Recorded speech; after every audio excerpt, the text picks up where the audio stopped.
Ewan ko kung pareho yung napanood mo sa napanood ko, pero ang sabi ng Iglesia ni Cristo, susuportahan nila ang posisyon ng Pangulo na hindi siya sang-ayon sa impeachment. Malaki ang pagkakaiba nun kung inuna mo na yung pangalawa kaysa sa una. So, may ano.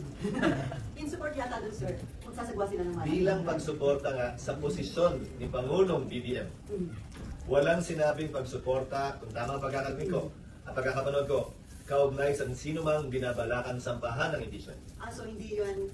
Maliban na lang kung magkaiba yung napanood natin, pero mukhang pareho. Pero so ito may support na doon sa panawagan ni Presidente na huwag na sana magkaroon ng impeachment. Pero hindi naman ito pagsuporta ng INC kay BP Sara. Hindi para sa akin na magsalita para sa kanila.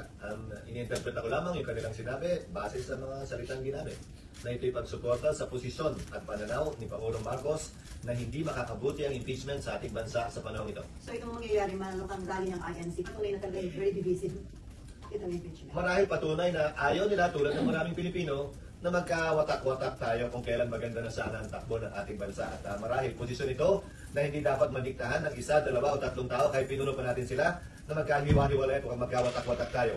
Obligasyon ng bawat Pilipino tiyakin at hanapin yung nag-iisang daan na pwede natin pagkasunduan at pagkaisahan sana.